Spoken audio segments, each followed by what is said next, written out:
more insight in being a digital marketer for now. So that I start right with my digital.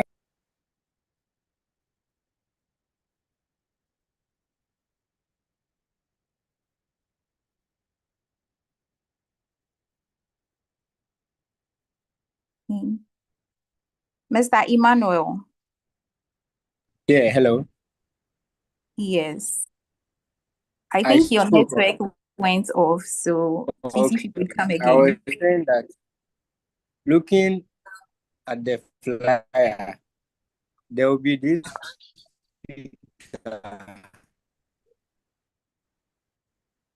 Kwesi York. He's a digital marketing. So my expectation for this meeting is to start right in my digital.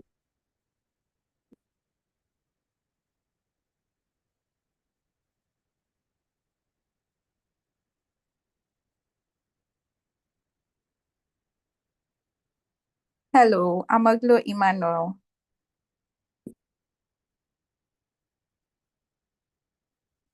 Please, can you hear me?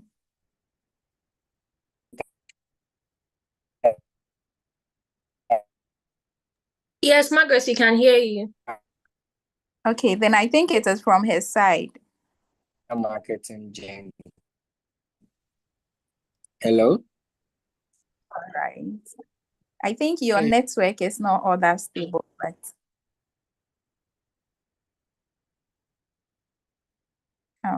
I hope you have a good time here and all your expectations would be met.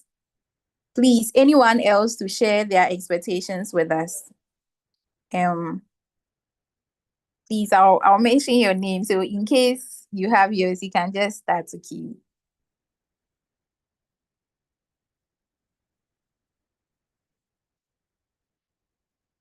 Sheriff Isa Mohammed.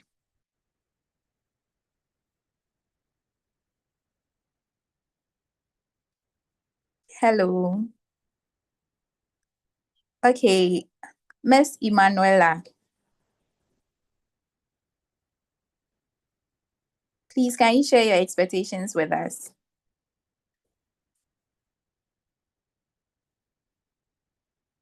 Okay, Okay, sure. so my expectations for this evening's webinar is to start my year right. Yes. All right, great, great. That is actually good. I hope you have a good time. Please, anyone else? I'd like to take few people. We are about starting. We have just 4 minutes left. Anyone?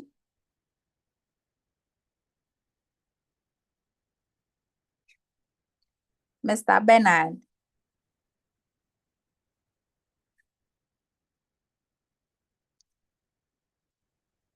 Mr. Isaac Fiache. Yeah, hello. Yes, please. Could you share your expectations with us? Okay, yeah, sure. All right. Yeah, thank you very much for the platform to speak. Actually, tonight I'm expecting to flow through as guest voices here, sure. I'm expecting to be inspired by their messages and also in apply what they will be teaching us tonight. Yeah, sure. In order to go and start right and build resilience too. So thank you very much. Great. Thank you very much for sharing. And I hope you have a good time. All right.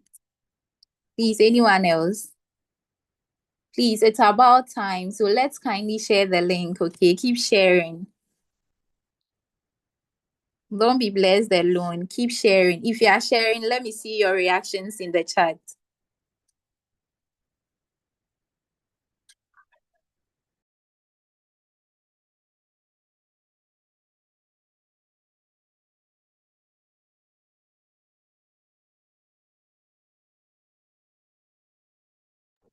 Miss Ramatutanko.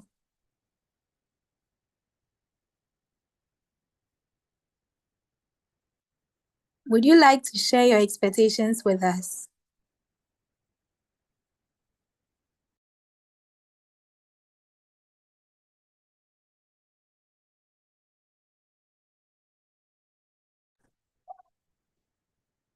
All right. I think she's not available at the moment. Please, let's share. If you have a class group, you can share it into them. Any pages that you are on, you could share them there for them to join as well. Encourage someone to join. Don't start to write alone.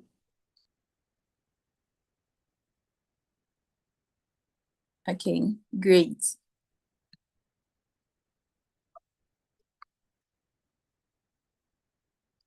So my name is Margaret Na, and I'll be your moderator for today. And if you are excited to be here, type "I'm ready" in the chat box.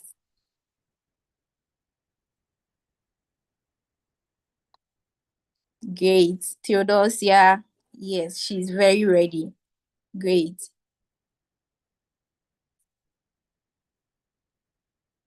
Samuel Opare is ready. Grade 1 is ready. Ramatu is ready. Emmanuel is super excited. Great.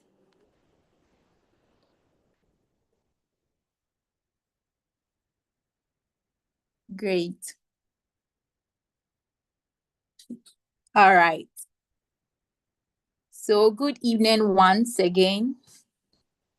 And you are all welcome to the Start Right webinar session by Nigos Hub. Thank you very much for joining us. And before we begin, I would like us to take the opening prayer.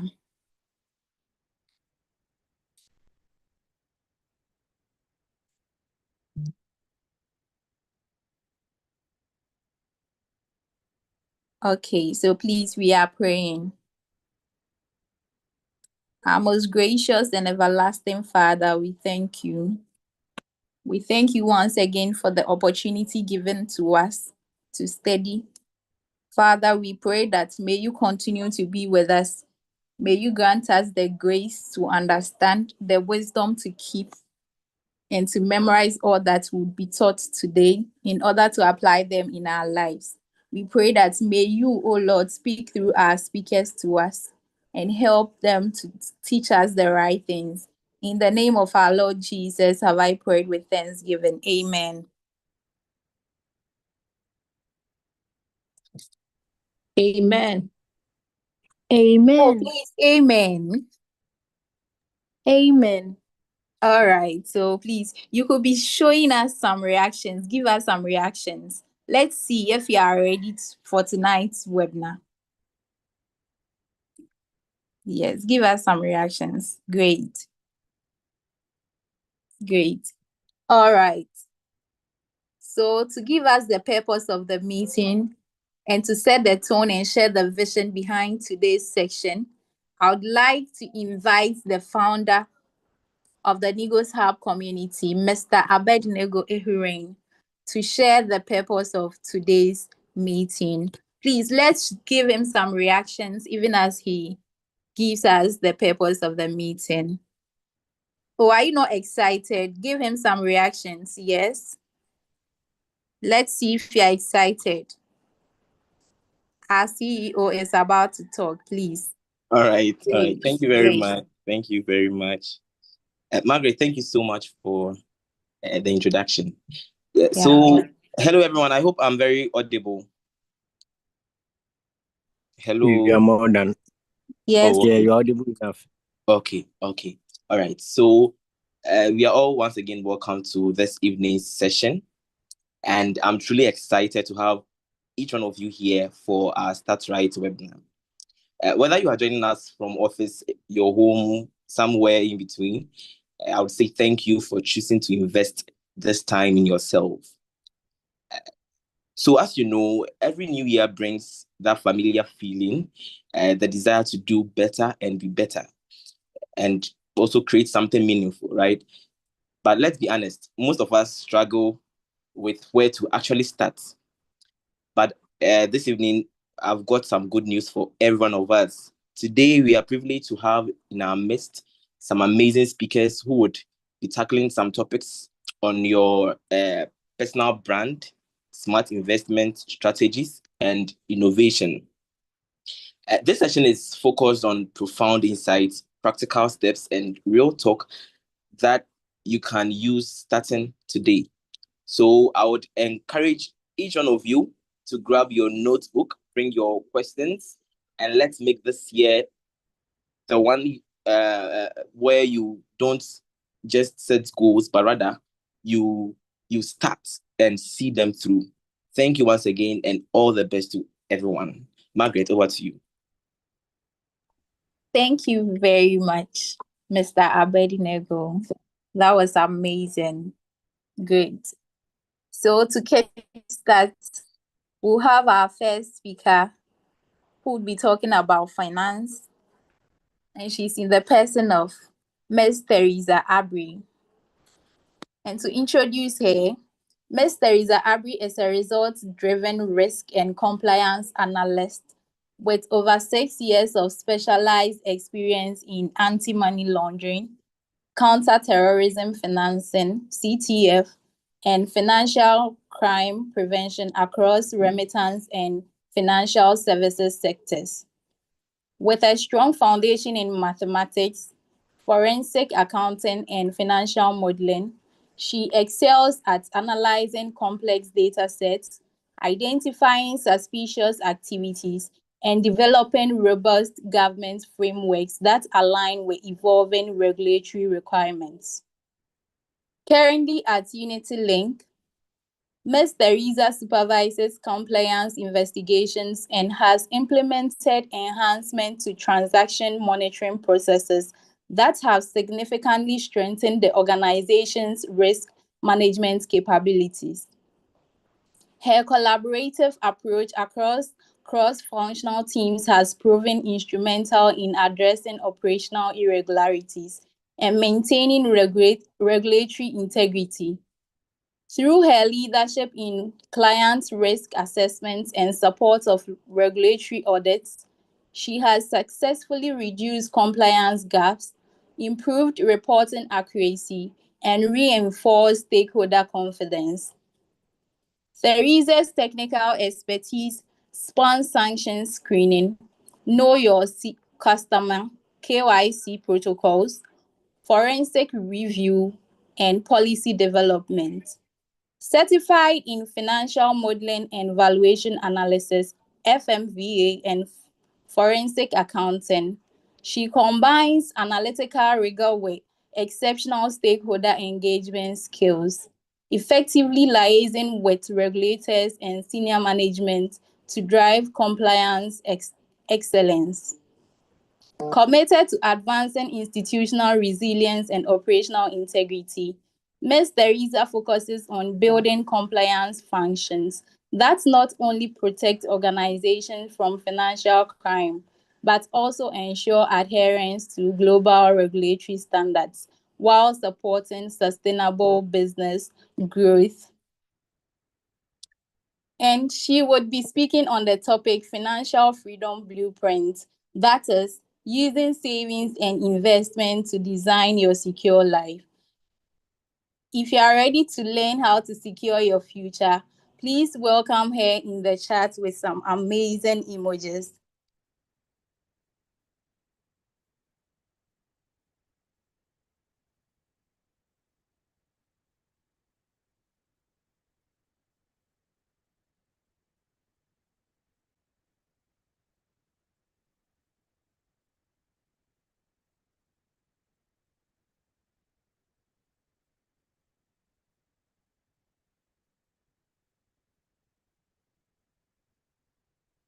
Great, great, great.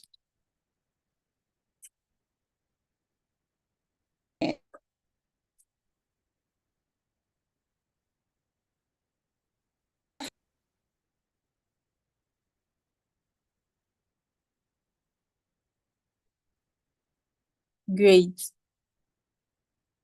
Please, I think our speaker has a challenge with the network. Please, let's keep showing some emojis. Let's show some reactions. Yes, we are excited to have her. All right. Good evening, everyone. Margaret, is it okay now? Can you hear me? Yes, please. Thank you so much for that beautiful introduction. For a second, I asked myself, who is she describing? I need to meet her. So that was great. Thank you.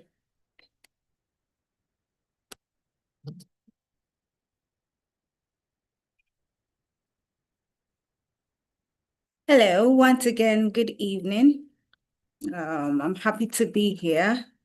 I'm gonna need all of your feedback via test so that I'll be able to know if I'm speaking to the right audience this evening. So can you hear me, please? Yes, please. All right. That's good to know. Right. So this is Negos Hub Community. Thank you to the team for putting this together. Thank you for, first of all, the vision bearer, Abednego, who I've known for some time. And thank you for pouring your heart out from idea to execution, making sure that everything that you ever idealized is now what we have come to enjoy and what we've come to share in. So, to everyone, can I get some emoji for Abednego and the entire team for putting this together? All right, my task here is simple this evening. I'm here to talk about a simple savings and investment strategies. But because we're in Ghana, I'm going to strictly relate to only Ghanaian savings and investment strategies.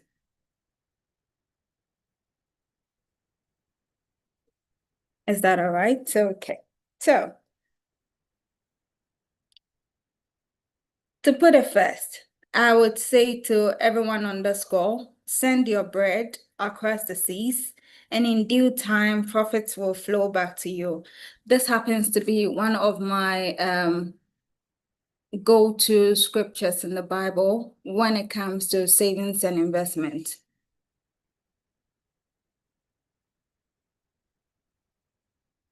And it's taken from, sorry.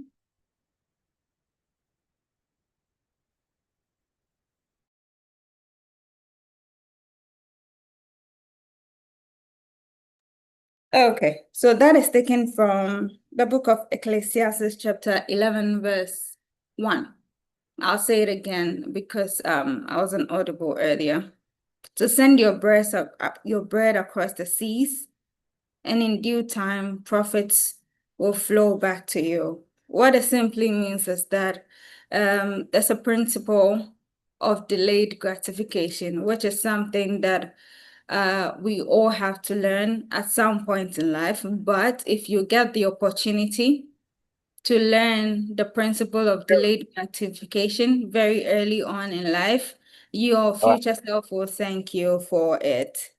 So sending your bread across the sea simply means that you have something. Bread is edible. Everybody knows that bread is baked flour mixed with other things, other sweetness to make it what we consume. But it says that when you send it across the seas in due time, the profit will flow back to you. That means that you have something readily in hand to eat, but instead of eating and consuming it so that the memory of it lives today, you rather throw it into the seas. Now, we all know that the sea has no end. Whoever has found the sea, an end to the sea, has not yet been born, because God is the one who created it. So he said, you cast it out, and in due time, the profits, the reasons for which you sent it out comes back to you. And that is a profound scripture that I would always go back to anytime that I need to go to one investment or the other. So today, I am privileged to share it with you so that you could also add it to your diary or your life book, and then go to it anytime you have to delay gratification, anytime you have to delay a little enjoyment, so that in future You'll be grateful that you have more benefits for what you presently delayed. So, why are we here this evening? Because it's Saturday and we should be out doing a lot of things, but for the same principle of delayed gratification, we are here to talk about financial literacy in terms of savings and investment. Financial literacy has become more important and a must know in our world today because we cannot live without it. There were times in the past where someone would work so hard and after many years close to retirement, they hit what we call a jackpot and their entire family gets to enjoy. But today it's not like that. These opportunities, these what I will call jackpots happen in everyday life. You won't have to wait till you're 57 to hit those.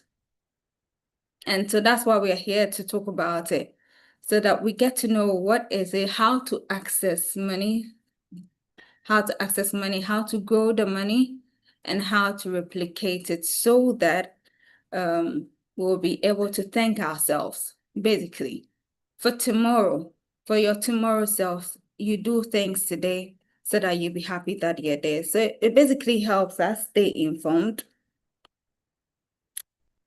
Also to inclusively grow our economy as Ghanaians. Okay, because if we live in a country, let's say if you live in a room, wherever you may be, and you don't sweep the room, it gets dirty. And once it gets dirty, you fall sick. And once you fall sick, most likely reducing your lifespan or dying eventually. But growing the economy, saving in the economy with which you are living in, investing in assets that are available to you helps grow the economy. It's likened to sweeping your room, so that when it's clean enough, you expand your life with these clean habits and you'll be able to invite people over that, look, my room is clean enough and you can sit here and eat together with me.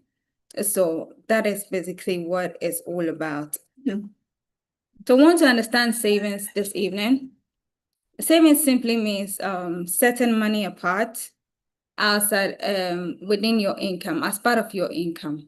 Okay, so let's say you have 500 Ghana cedi a month you expect from either an employer or your parents or some sort of service that you render. And out of this income that you expect, you set some apart where you do not spend, not today, but in the longest possible future. So while we save these monies include reasons for emergencies, for future goals. Maybe you want to build a house, you want to buy a car, or you want to build a business. These are all reasons why you would want to save money. The other thing is also for financial security. Now, as individuals, it helps that we are financially secure, so that at any given point in time, we have the resources to fund whatever desires that we have at hand. So that is where savings leads us to. That there are many avenues for savings in Ghana here. The most common ones are the ones we have right beside us, the ones we are using to listen to this webinar right now, which is your mobile device. Our world has grown such that you not even have to walk out of your room to make money or to invest money or to save money. And so your mobile device, our MTN SIM cards, all of our SIM cards are activated such that you'll be able to save money through it and you'll be able to invest without stepping out of your room. And then there's the banks where you get to save your money in the banks. You also have the credit unions and then the rural banks as well. So all of these avenues are available for us to save money. Where we save money is what I mentioned earlier. Without that, you're going to live your life relying on charity. And we all know that after relying on charity for some time, nobody wants to see you because they would not understand why you feel entitled to their money when you have the opportunity to earn yours. Please, are you with me? I'd like to see some emojis at some point. I'd like to see some emojis at some point. Can you all hear me? Yes, please. Yes, we can hear you. All right, good to know. Right. Okay, then we move to investments. Now, later on, as I speak, I'll delve deep into much more clearer examples between the savings and then the investment. But investment would also mean to us this evening, I'd like to put it as allowing the money grow for you. Okay, so we have different types of resources here on earth. We have human resources, but our money can also work for us, just like your employer requires you to work for the company and the company makes money. You can make money your employee as well. And that is what investment is really about, sending the money out to generate more income without you actively growing it or without you exerting any physical energy, I should say, to grow it or to earn it. Now, why do we invest? We invest for various reasons, similar to what savings is. But what investment does is to add or improve the added value of the savings. Because if you save 500 Ghana cedi today, and this same 500 Ghana cedi today can buy maybe a laptop. Okay, the 500 cedi can buy a laptop, but you have the savings tagged in your bank account, tagged in your mobile money, and you go to pick it up after 10 years because you are awarding yourself for being able to save 500 Ghana cedi over 10 years. 10 years from now, there is no way you're going to get a laptop for 500 Ghana cedi. The reason is simple, and that reason is inflation. And so that is where it becomes almost impossible to live life without investing the money that you intend to save. Okay, so that in the case of a future inflation, you still have the opportunity to purchase the same laptop that you intended to 10 years ago, because beyond the 500 Ghana cedi that you saved, there has been an accumulated interest on this amount. And because of that, you have the leverage of buying the same laptop without regretting the savings, the investment that you put away. So for Ghana here, our most common investments options are treasury bills, which is simply put, borrowing the government's money, so that lending the government money so that the government works with it and then they pay you back. Okay, so they pay you back with interest. Treasury bills comes in different forms. It could be for 3 months, which is called a 90-day treasury bill. So that one, they hold your money for 3 months and then they give you back the money plus the interest that has been accumulated. We also have the 182 days, which is equivalent to 6 months. And then we have the 1 year, okay, where with this same line of thought, you have the government using your money to fund projects or profitable ventures, so that when the interest comes, they share it across. So it's almost like you being a bank or you being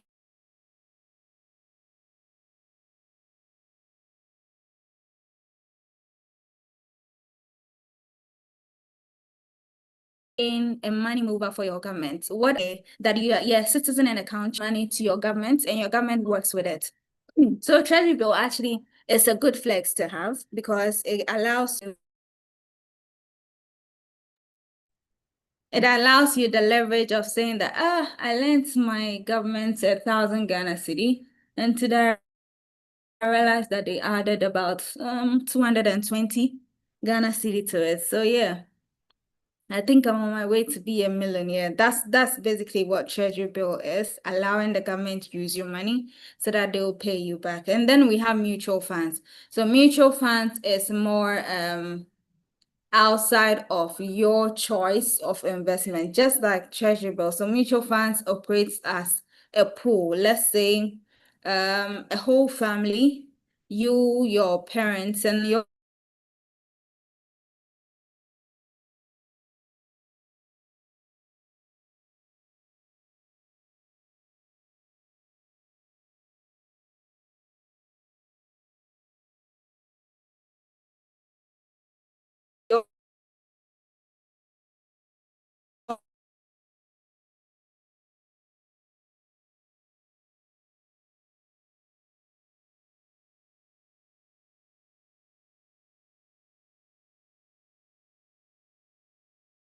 siblings and get to put the money, your dad or your mom would go ahead and with that will come interest with the investors. In this case, one of my favorites. In the same line, stock piece of a company. Buying of MTN. MTN is so big that you would not be able to buy the entire company, which is MTN, but stocks allow you to own a part of MTN. Now, also similar to treasury bills, also similar to mutual funds, except that this one is for limited liability companies where you get to buy a piece of their company, but they are working with your money.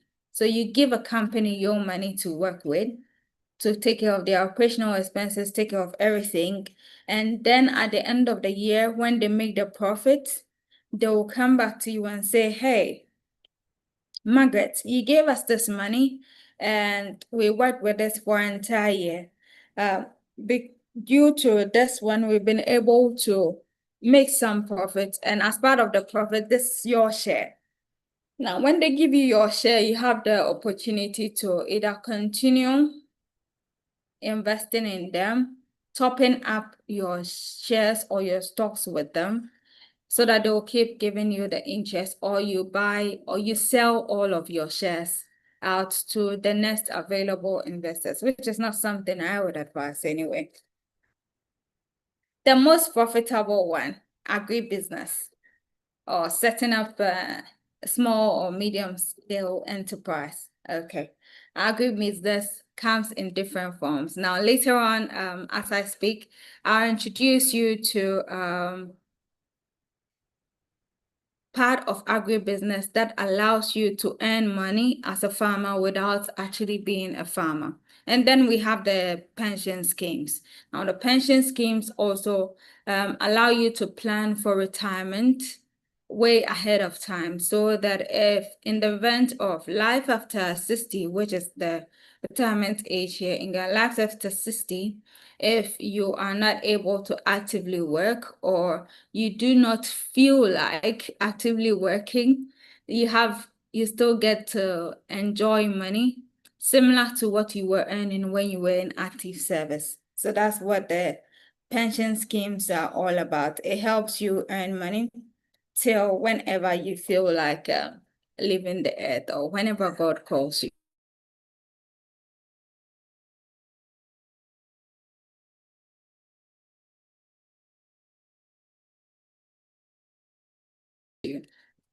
So, main principles.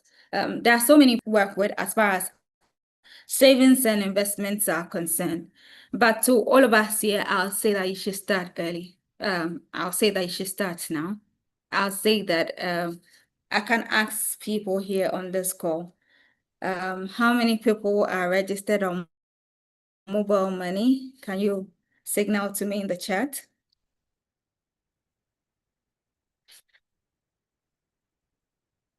Can I get anyone? Yeah, I see a few hands raised. I see a few hands raised. How many of you here have investments? How many people have investments in their name for any of the examples that I've mentioned? So to be able to mention or recall, I'd appreciate if you put in the chat as against raising your hand so that I'll be able to recall vividly your names and all that. So kindly put it in the chat. Okay, how many of you have? So Sherry says he has investments. Who else? Frederick. Okay, okay. All right. How many people have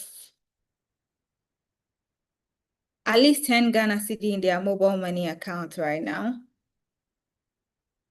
If you have 10 Ghana cedi in your mobile, now at this point, I'm only I have to deal with just MTN users because I do not have access to Telecel or yes. So if you have at least 10 Ghana cedi in your mobile money accounts right now, please let me know if you are ready to use that 10 Ghana cedi.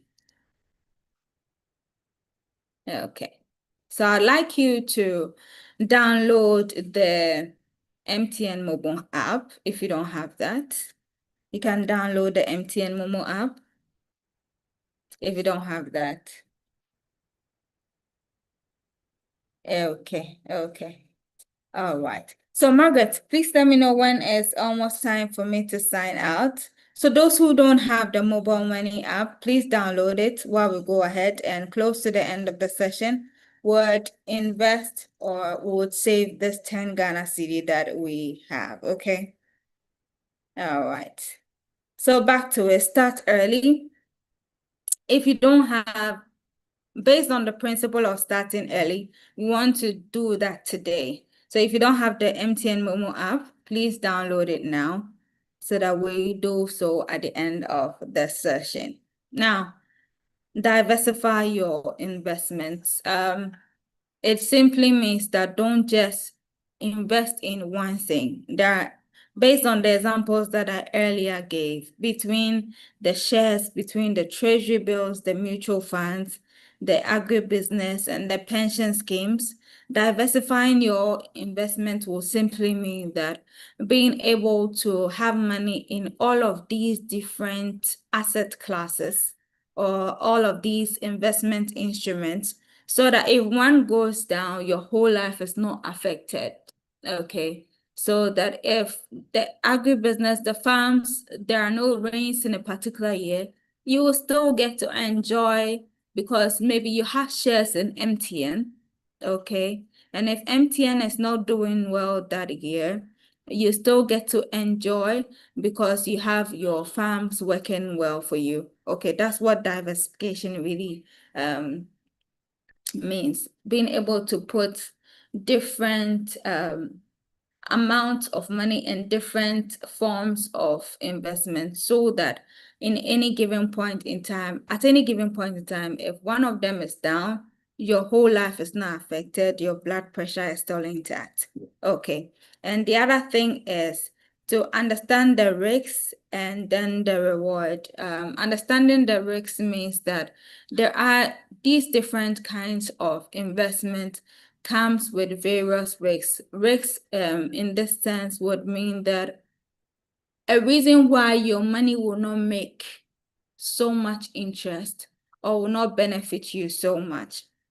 So anything that will allow, maybe you put it in a farm and you realize that this farm and its profitability will not exactly depend on you because there has to be rain. You need farmers on the land. If they all decide to fall sick, how are you going to make your money that you've invested? So these are all of the risks. But the truth about investments is that the higher the risks, the higher the rewards. So sometimes you'd have to weigh, in fact, at all the time, you have to weigh the risks as against the reward to see if it's worth your time, if it's worth your money investment. Also understand the cost and then the returns. What I mean by the cost is that how much it will take for you to invest this money. So it's not enough to invest, let's say 500 Ghana cedi. Okay. To be able to invest that 500 Ghana cedi, you would have to find, in this case, let's choose an asset class like buying stocks or buying shares in MTN. Okay. To be able to buy 500 Ghana cedi stocks or shares in MTN, you will need to first of all find a broker. Okay. And then secondly, you need to pay the broker to buy the shares for you. Now, paying the broker to find and buy the shares for you is what I refer to as the cost of your investment. Also in agricultural terms, finding farmers to be able to till the land, grow your seeds, water them, and to watch it till harvest would refer to the cost of your investment. So that is away from your investment amount. So you have to understand that if with 500 Ghana cedi, you only have to pay your broker maybe 10 Ghana cedi to be able to invest the money for you. But with 500 Ghana cedi, you would have to add another 500 Ghana cedi to get a farmer to work on your field before you get that becomes the cost. So with 500 Ghana cedi, you can invest in MTN plus 10 Ghana cedi. But if you're doing it in agriculture, you would have to add a double of that. You have to add another 500 Ghana cedi, making 1,000 before you can get to have it and get to your profits. But thankfully, we now have new technologies of being able to earn income as a farmer without actually being a farmer. In the next 2 weeks, I'll be hosting a webinar which delves deeper into this. It's called the Money Mine. I'll leave the link with Abednego so that anybody else can register to join, so that we'll delve deeper into it due to the amount of time we'll have to spend here. And the other principle of investment is you would have to earn the discipline or learn the discipline of investing everything that you will not need today. So basically, hi, madam. Please, I've sent you a message. Okay. Thank you.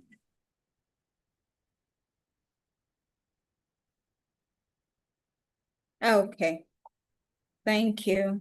Thank you for that. Okay. So basically, everything that you will not need today, you would have to invest it so that in the event that you need it next week, by the time you visit that money next week, you would have earned some interest in it. So those are the principles that I would share with you this evening. Before I close my time with you, I'd also say that the principles of investment come in varied ways, and you would have to some people, your principle would be to forgive your parents. Why do I say forgive your parents? Because your parents are not the reason you are in the financial position that you are in now. A number of us suffer from the comparison of having to evaluate the income of some of our friends or our colleagues and tend to blame it on our parents for whatever position we find ourselves financially, but it's not supposed to be the case. The case is that the day you find out that you are broke is the day you should start saving, and that day you should start investing, and you shouldn't waste any time blaming anybody. So to put it into practice, you do not get to call your parents this evening and say, my mother, my father, I forgive you. No, they will ask, why are you saying that? Because first of all, they haven't offended you. These are African parents. So instead of saying that, forgive them in your heart, but to your parents, you tell them, thank you. Thank you for all that you have done from the day that I was born up until this day, and I appreciate you. it will surprise you what doors such act can open to you. So it goes beyond just the discipline, it goes beyond just starting early. Sometimes you have to do the inner work of forgiving your parents and not blaming anybody for whatever financial position that you find yourself in. So to conclude, I'll say that you would have to secure your tomorrow. And the only way you can do it is this evening, right now. So I'd admonish you to save wisely and consistently, invest smartly, and grow sustainably. And I'll go back to my earlier scripture, which I shared with you, that you should send your bread across the seas, and in time, the profits will flow back to you. Thank you so much for my time with you, and I appreciate everyone. I'll be sticking around for your questions and for our activity later. Thank you very much, Miss Teresa. Wow, that was great. That was very insightful. Please, I believe we've all learned something. If you've learned something valuable, type value in the chat. Kindly type value in the chat if you've learned something valuable. Thank you so much, Miss Teresa. This was indeed an eye-opening one. Very, very insightful. Great, great, great, great. Great. Ramatu, great. Joseph, great. Wow. I believe we are all blessed then. We've all learned something valuable. Great. Great. So let's move on to our next speaker. He's in the person of Mr. Kwesi York, a digital marketer, speaking on building impactful brands through strategic branding and marketing. And to introduce him, Mr. Kwesi York is a distinguished social media marketing consultant and digital marketing expert dedicated to helping businesses, CEOs, and social media managers establish a commanding presence on social media platforms. With a strategic focus on attraction marketing, Mr. Kwesi specializes in building authentic relationships and fostering meaningful connections that translate into sustainable business growth and measurable results. As a certified social media marketing professional, Mr. Kwesi brings both credential-backed expertise and real-life experience to his consulting practice. He is the author of one published book and maintains an active portfolio of insightful blogs that address contemporary digital marketing challenges. Additionally, Mr. Kwesi hosts the Digital Business Insight series podcast, where he shares actionable strategies and engages with thought leaders to help business professionals navigate the evolving digital landscape. A member of the prestigious Forbes Black Business Council, Mr. Kwesi is deeply committed to empowering entrepreneurs and business leaders with the knowledge and tools needed to leverage social media effectively. His approach combines strategic thinking with practical implementation, enabling clients to achieve their business objectives while building genuine audience engagement. Beyond his professional achievements, Mr. Kwesi values work-life balance and cherishes quality time with his wife and family, bringing the same dedication to his personal relationships as he does to his clients' partnerships.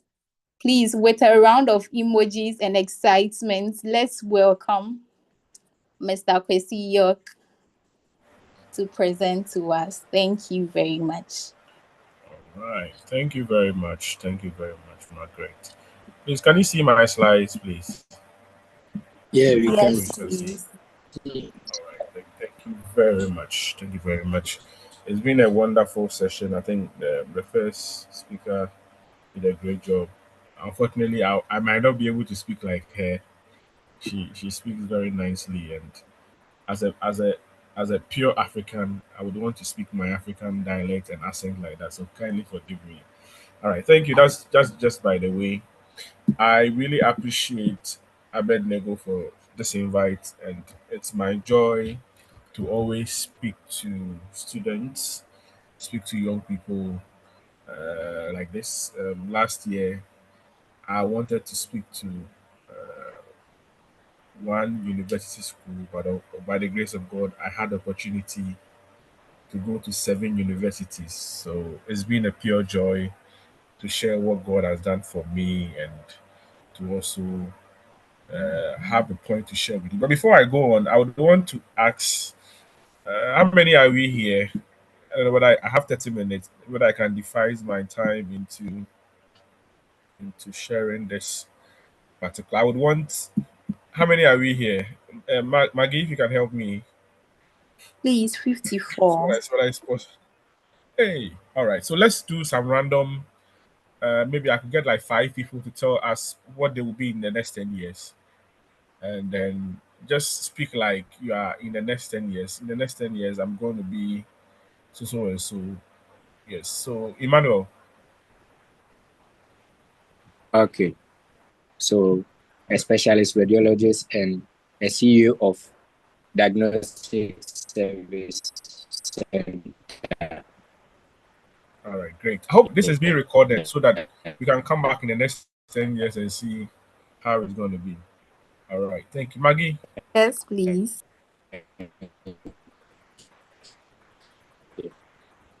Maggie, your hands is up, so I thought you were going to speak. All right. So, any other person? Any other person? So Any in the other next person? 10 years, I'll be a great public speaker and a women advocate, as well as a career woman in minerals processing. Thank you. All right, Harry. So in the next 10 years, I want to own one of the biggest stores across West Africa. And I want to start my farm business here. All right. So Okay, 2 more. Yeah, thank you, Harry. Who else? 2 more, 2 more, 2 more. What the exercise we are doing, if you can do it and write it in your journal, or I'll be very grateful. So write in your books what you want to be in the next 10 years. The reason why I'm doing this is because that was a defining moment for me. This my session is for somebody who is broke and poor, somebody who is invincible, somebody who is inconsistent when it comes to showing up, somebody who feels is normally misunderstood, and people don't get you, and you feel different. Then the right time to start right is now. So there's a popular um, quote that I really like so much. It's regardless of age by Tom Peters, regardless of position, regardless of business we happen to be in, all of us must understand the importance of branding. We are our own we are CEOs of our own company, the Me Incorporated. You are the CEO you are the CEO of UPLC.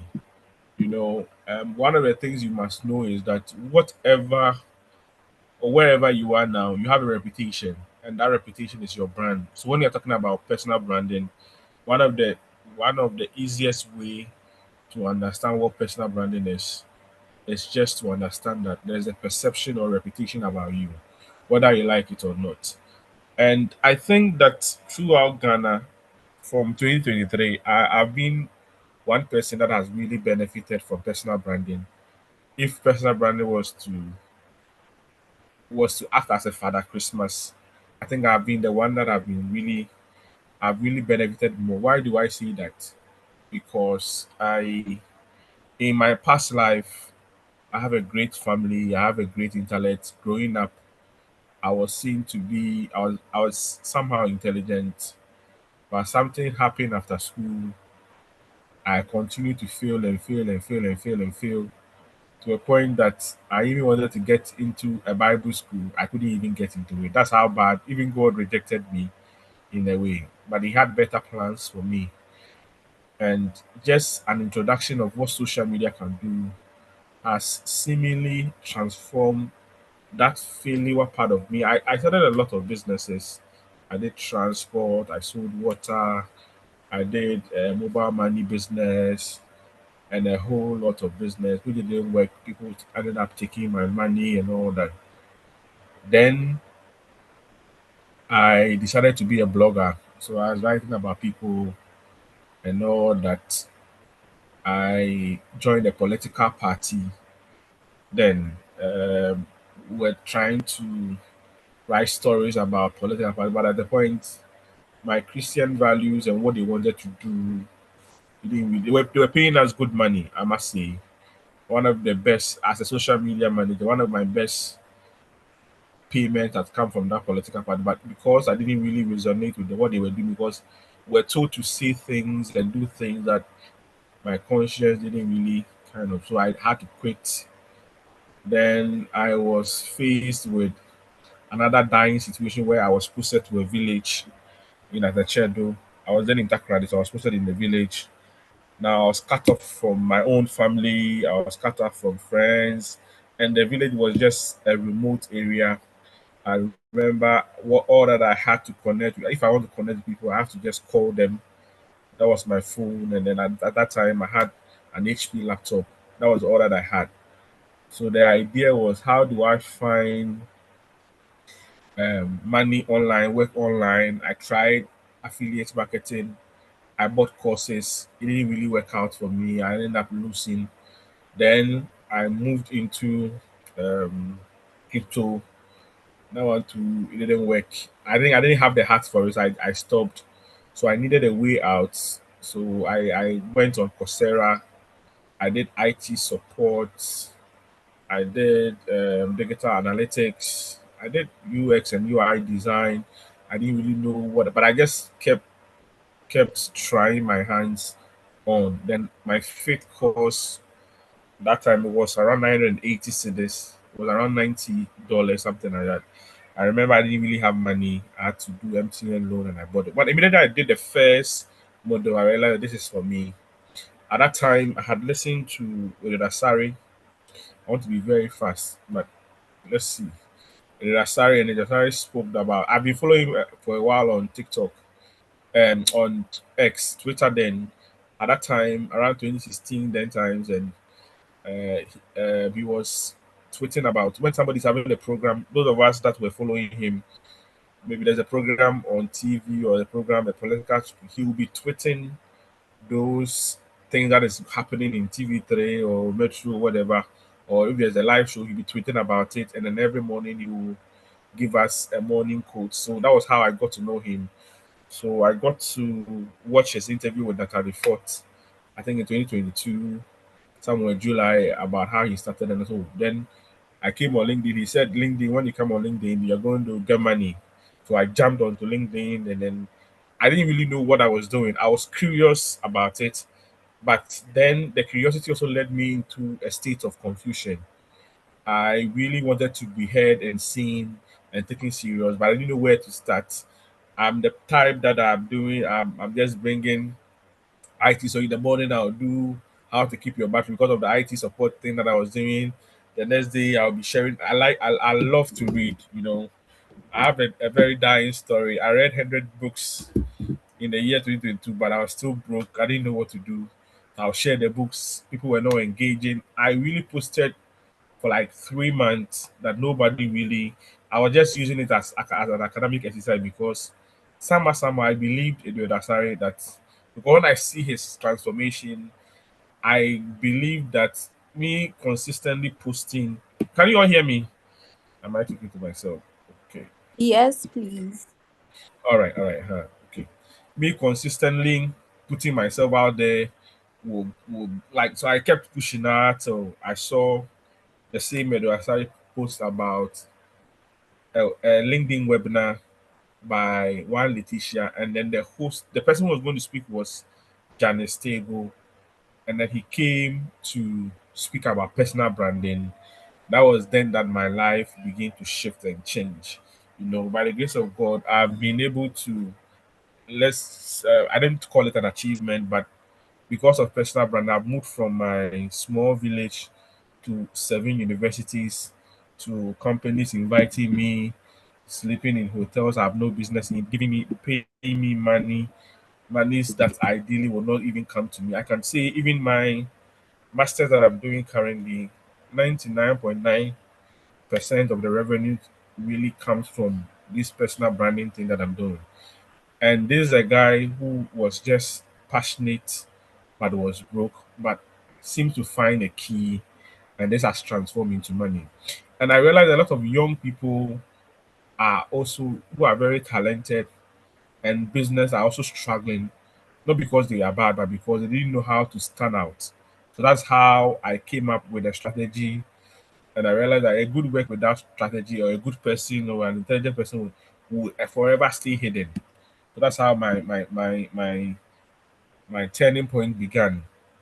So I started to stop everything, and I asked myself, what would I want to be in the next 10 years? And I told myself categorically, I want to be A, B, C, D.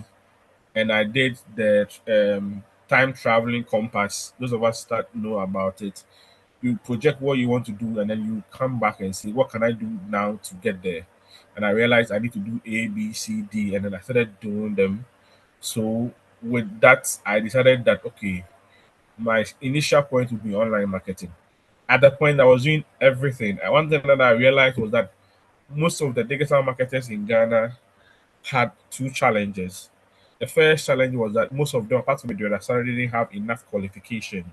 They just see, oh, this is what I can do. They have skills. What I did was that okay, I'm going to invest in doing courses that will give me enough credentials. And then two, most of them were limited to just social media.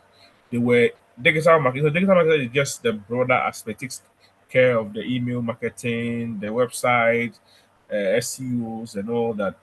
But most of them were limited to. So what I'm going to do is that I'm going to kind of pivot in those areas that they are not paying attention to. So that's the two things that I did differently. One of the first thing you must do is that in any industry, find a gap and then link it with your expertise and see whether you can get money on. That's how when I started in 2023, I was hitting on. Later, I really have centered more on personal branding, more, and then I do one or two digital marketing consultation here and there. So I began to know the right things. I had a clear positioning idea. So my idea position was that okay, I'm a librarian by profession, but my personal branding is bigger than my 9 to 5. So anytime I put out my content, I am kind of echoing that positioning that no matter who you are, one of the first things that when the first speaker was speaking, I wrote is that there's no rich person that has really, really, really gain wealth through salary. So I would want all young people who are listening to me to have an idea of ownership. Okay, I was studying the richest people. I'm not rich yet, but I'm saying that one of the things that I realized that all of them seems to own a business. So let's have that mentality. So I was thinking, how can I own a space? So then I developed a strategy where I I'll be intentional with my messaging that when you come to me to do 21 days, whatever, I wouldn't let you go. I want you to own a digital asset. So anybody that has worked with me after your 21-day challenge, I'll push you to start a talk show or start a newsletter, something that you can call your own. So then I began being consistent on that. So when you know me, so all my clients that have worked with me, after you are done, I don't just let you go. I kind of work with you, start a webinar so that you can monetize. Start a webinar. When you start a webinar, you record them, and then you can put them into a Google Drive and say that if you want to do one ABC, let's do this. And then that is how I began to spread. And it didn't really happen overnight, but this is what I saw at that time. The problem that I was saying that most people were failing not because they were good, they were not good, but they were not strategic. When you're talking about strategy, you're talking about long term. I'm speaking as a strategic communicator. I'm a student of the University of Education, one of the best communication school in Ghana. If you're in Ghana now, you want to do a postgraduate in communication, I would also want to recommend UW. It's a bit stressful, but I think they have the best. The fees too are moderate compared to other universities. So if you want to try, why not? It's a year course. You want to do MPhil, you can do the 2 years. So just a brief recommendation for you if you're thinking of entering into communication. So the reason why I even talk about communication is that with the with AI now, everything else can be repeated except what stands in between humans. Human relations, association jobs are the ones that are going to stand. So if you are doing tech now, AI can do better than you. So if you are looking at something that can help you survive AI, you're looking at leadership, you're looking at public speaking, you're looking at communication, PR. These are areas you can also look at. So just there. So one of the things that I realized that people don't ignore you because you are irrelevant. They ignore you because they don't really understand who you are, what you stand for, and all that. Hence the topic for today. When I saw the topic, one of the things that occurred to me was that am I going to speak to a business owners or I'm just going to speak to students? So what do I do? So I just kind of blend the two together. I hope I'll be able to do justice to it. Yes. So one of the favorite topic I really like is about talking about personal branding. And then when I look at one of the things that made me also go into personal branding was the transformation in my own life. Okay, so an impactful brand that you see in the world, or a personal brand that you know, one of the things that you can clearly see is that you can associate something with them, either a problem that they are solving or what they stand for. Remember, I mentioned Edorasari. Immediately you hear Edorasari, there's something associated with it. When I mentioned Janice Tego, there's something that you can associate with it. When I mention Nike, there's something that you can associate. So one of the best personal brand that you can build for yourself is that you are clearly understood, okay, and then you are consistently visible. What do I mean? Now the world's attention is on the internet. Okay, so when you're talking about visibility, we are talking about visibility on the internet. One of the mistakes most people do now is they are good with SEOs, but they're not even visible on on AI. Okay, so now it's not even good enough to even build your LinkedIn and one of the if you are using ChatGTP, be intentional and fix yourself into ChatGTP. ChatGPT, my name is PC York. I'm the best digital marketer. Da, da, da, da. Put yourself so that when somebody is looking for recommendation, AI can use the information you feed. I did that. I think somewhere last year, November. I added no last 2 years, November. I added favicon ranking and other things. And then the client worked with me because he was looking for the best digital marketers in Ghana. And then the client said they gave him 5 names, and my name was second. Is because I intentionally have optimized my abilities for AI. So I go to ChatGTP, I do that. I go to Copilot, I go to DeepSeek. Like I intentionally will do that. Okay, that is what intentionally will position you so that your impact will not necessarily become vanity or noise, but it will be something that can be clearly seen. Okay, one of the things that you must understand is that impact is not really understood if you are not seen over a period of time. That's why consistency comes in. So over a repeated time. So in those of us in digital marketing, we understand that the client or the consumer or the customer must see your product or your touch must have 11 touch point before they buy. So 11 touch point about 4 platforms, then they will make a decision. Okay, so that's how their journey is. So you must understand that seeing you today is not going to make them buy, but seeing you over a period of so you must have a long-term view. That's how I really love the strategic branding. It should be a long-term view. So if you have 10 years from now. The reason why I was not perturbed when I was not getting anybody to like when I post myself, and I had a lady from South Africa who would come, and we were two people liking because I knew that I was going to be here for a very long time. So I'm going to be every day. I'm doing this for 10 years. So if I'm not seeing it now, why not? I mean, I'm going to be here for that. When we're talking about strategic branding, what we are looking at is when they're talking about personal brand, who are you and what you stand for in the long term. So those of us that says in the next 10 years, what will you become? Personal branding for me is in the process of what you are becoming, not what you are now. So let's take, for example, when I came on LinkedIn, I was as confused as anybody else. I was a librarian. I at the point my headline was like a village librarian who loves to read. Didn't work, and then I discovered that there is another aspect of personal branding that you don't come as a finished product, but you can come as somebody who is in transition or transforming or in the process.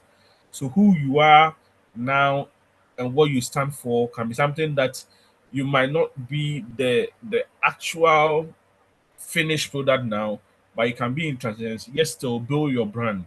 Okay, so anybody that has followed me for a while will see something of me is changing gradually because I would love to put myself out there and let people know my transformation. And another thing that you must also know is that why should people care? It should also be concerned. One thing about marketing is that you cannot sell to everyone.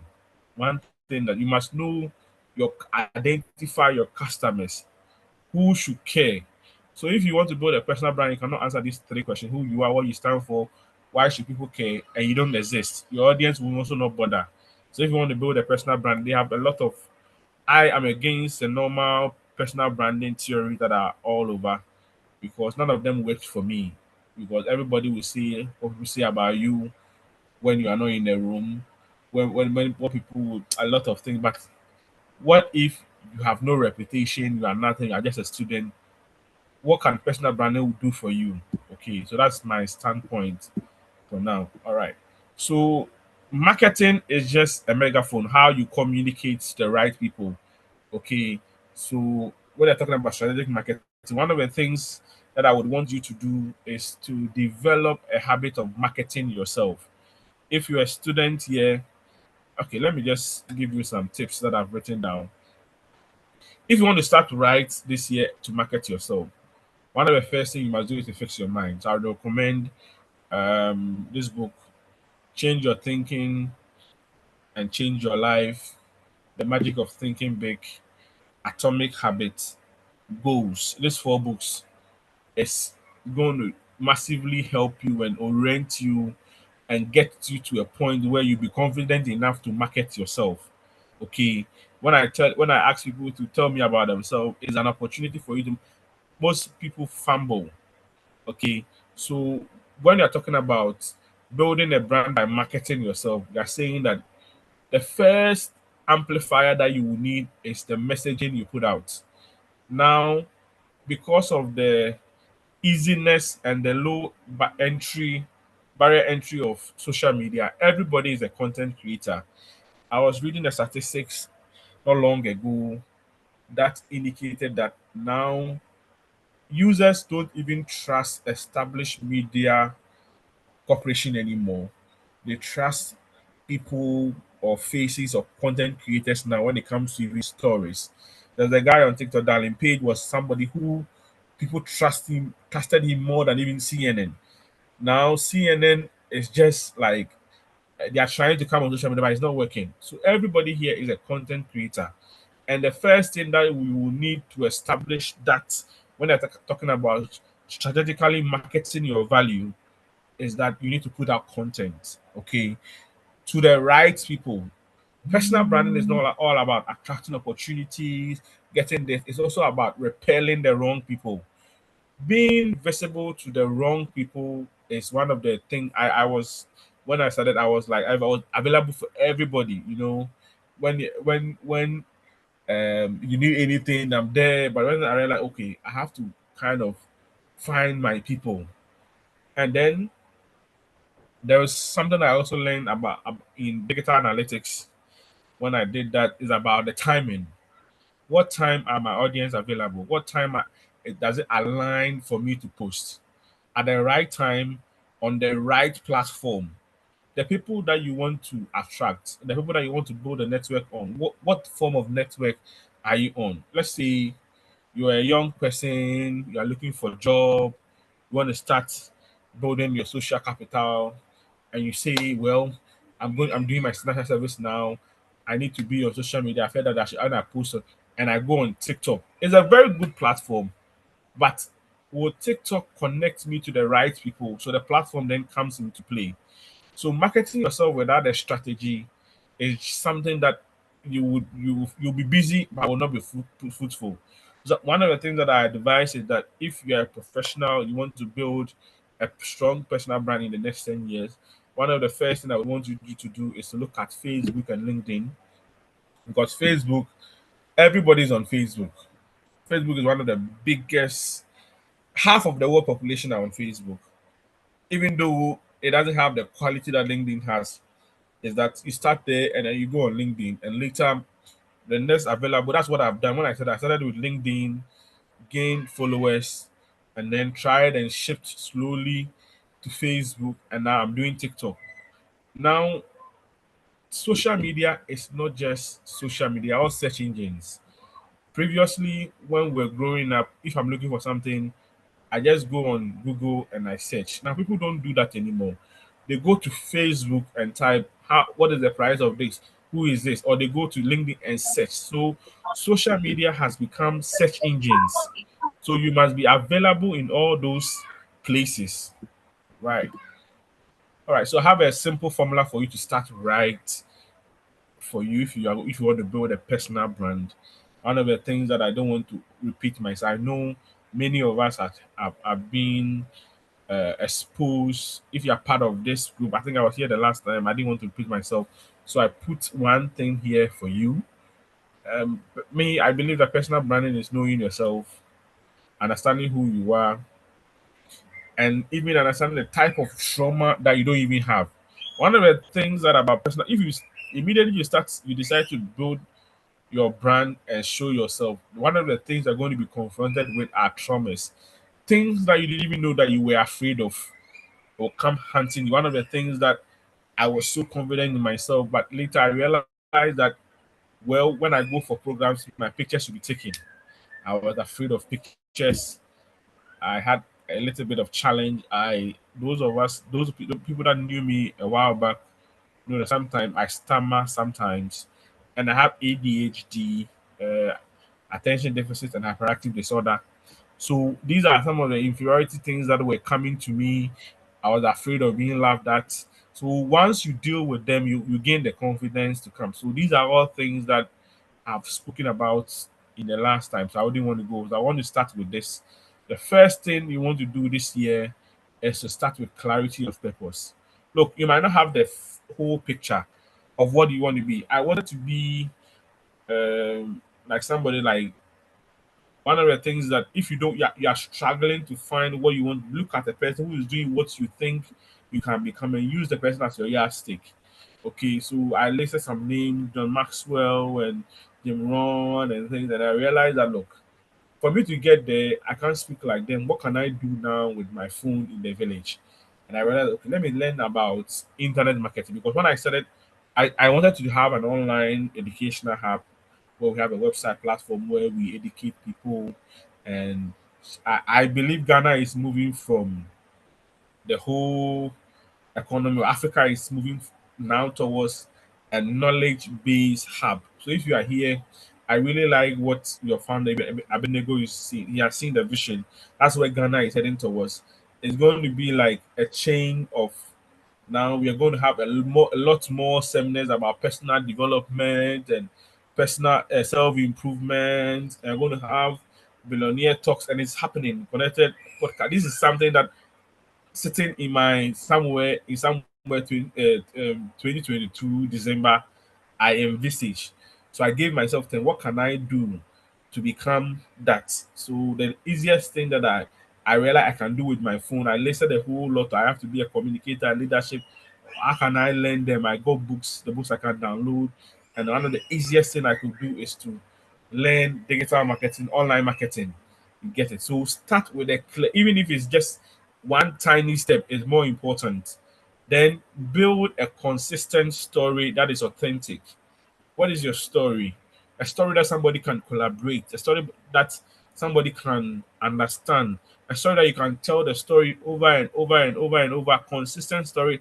One of the things that I see people as they grow, they kind of detach from the story that brought eyes on them. You can build on it, but just stay. Anybody I've listened to Jim Ron, how he met his mentor is the same. All the speaking that he speaks about, he will bring how he lost everything at 33. John Maxwell, the father cutting tree, and telling him that all this is consistent. You know, people want to grow with you, so don't have a story. Some of us lie a lot.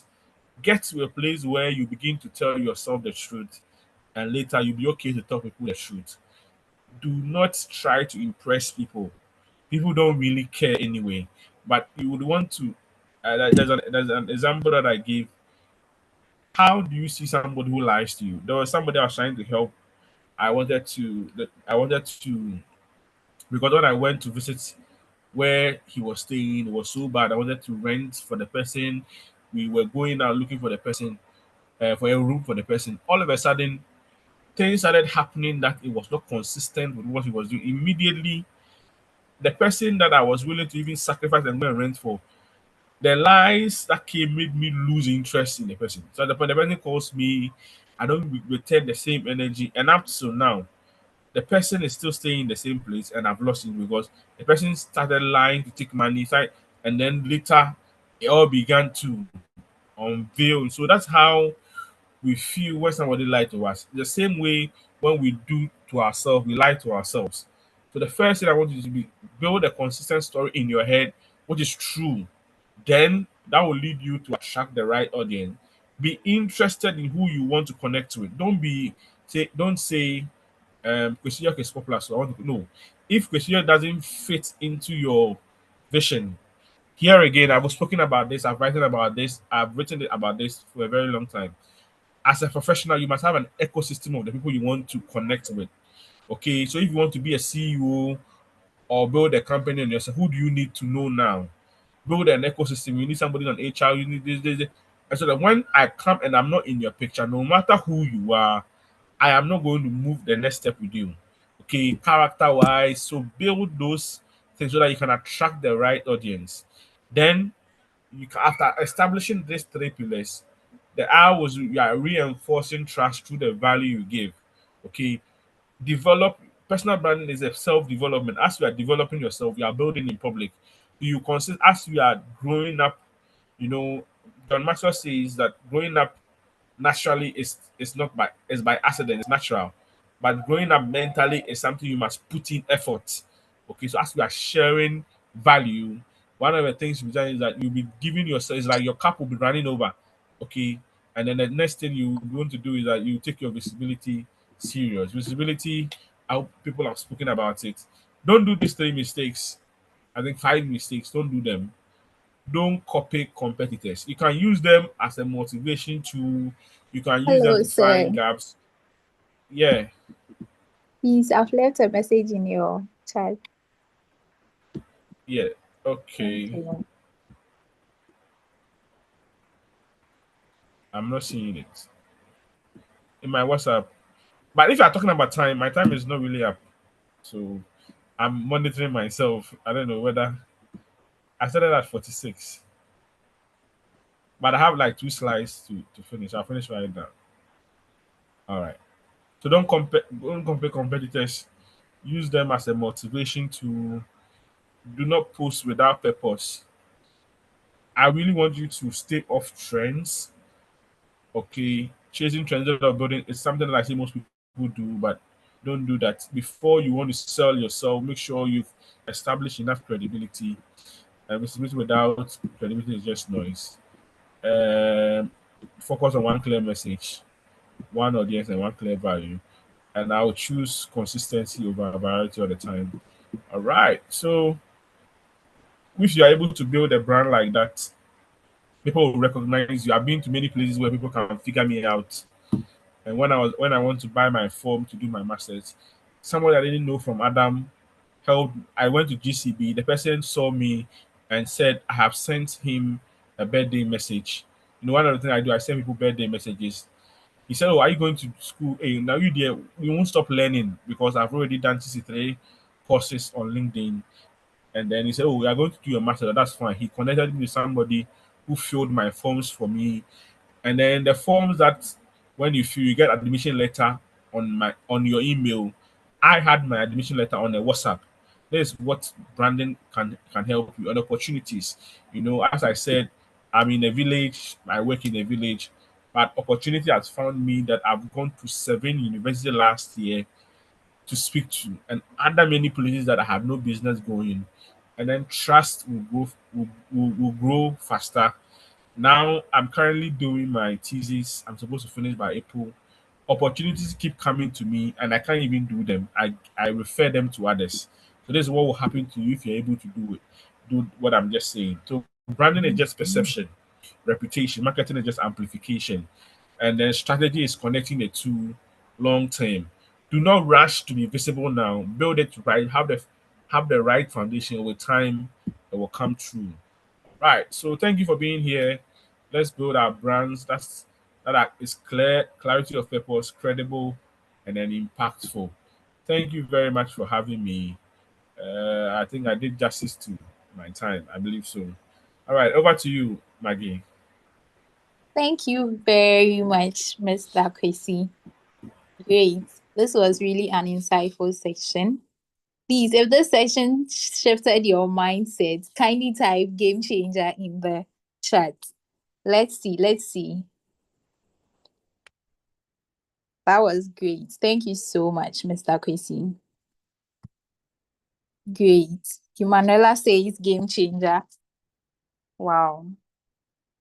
iPhone X Max. Great. Isaac Aban. Right. I guess it shifted all of our mindsets. Thank you very much once again. Right. So we move straight into our third presentation on innovation. Great. So now let's talk about the future. And to speak to us, we have Mr. Frederick Kwame Minta. And to introduce him, Frederick Kwame Minta is an ambitious robotics and IoT researcher dedicated to leveraging technology as a force for social impact, with a particular focus on creating innovative solutions for underserved communities. His engineering expertise spans the development of assistive robots for children with disabilities, IoT-based agricultural solutions for Ghanaian farmers, and intelligent fire detection systems that enhance safety and accessibility. Frederick's groundbreaking work has earned international recognition, including the prestigious Most Potential for Positive Change project in Africa award at the Africa to Silicon Valley Hackathon, as well as honors from the African Technology Forum's AI Challenge. These accolades underscore his ability to translate technical innovation into tangible societal benefits. As a researcher at the University of Ghana, assisting at the Technology Lab, Frederick contributes to advancing smart devices that improve quality of life for persons with disabilities. His research combines cutting-edge robotics and IoT technologies with human-centered design principles to create solutions that are both technologically sophisticated and practically impactful. Beyond his research contributions, Frederick is a passionate person about innovations. As a robotics instructor, he equips students with critical thinking and problem-solving skills, empowering them to develop creative solutions that address real-world challenges in their schools and communities. His commitment to education extends his impact far beyond individual projects, creating a multiplier effect through the engineers he mentors. Driven by intellectual curiosity and an unwavering commitment to excellence, Mr. Frederick aims to expand his research in assistive robotics and IoT to tackle global challenges and improve lives across diverse contexts. He welcomes opportunities to collaborate on meaningful projects that harness technology for positive social transformation. And he is speaking on the topic, cultivating an innovative mindset to build an inclusive future. Please let's kindly welcome him as he comes to present to us. Okay, thank you very much, Margaret. Thank you for the wonderful, wonderful introduction. Please, am I audible enough? Yes, please. Okay, thank you very much. And please, can you see my screen? Yes, please. Okay, so thank you once again for the wonderful introduction. But I think little correction. So I'm no more at the University of Ghana, but rather I'm at Ashesi University, because I want to clarify that since it's going, you are broadcasting it, so people get to know that I'm no more at the University of Ghana, but rather at Ashesi University. Thank you very much. So thank you once again to everyone present here, and Happy New Year to everyone here. So please, if I'm audible enough, especially the audience, you can maybe leave an emoji in the chat so that I'll know that everyone is here and we are all here to learn, unlearn, and relearn, because I've actually learned a lot from the past speakers, from the financial perspective, from the branding. I've learned a lot. I don't know whether you were taking note, but actually I was taking note, and most of the things that they said, I hope we put them to practice and not just listening to them. I believe this 2026, we are all going to put in actions and not just words and dreams. Yeah, so let's keep the ball rolling. So this evening, my mission here is simple. I'm here to challenge ourselves for us to develop that mindset to build. And when we talk about build, not just say, but something that we will leave a lasting impact on our continent, because on our continent, Africa, though I know it's going global, many people from other parts of the world will be listening, but my focus this evening is on the African continent. Whilst you and I, majority of us, I believe, are found here, whether Ghana, Nigeria, other parts of the world. But I believe whatever thing that we are going to talk about, whatever thing we are going to learn, developing that innovative mindset, we used to build something that will have a lasting impact on our continent, and also ensure that we create an inclusive future for everyone that is on our continent or wherever you find yourself, to create that inclusive future for ourselves.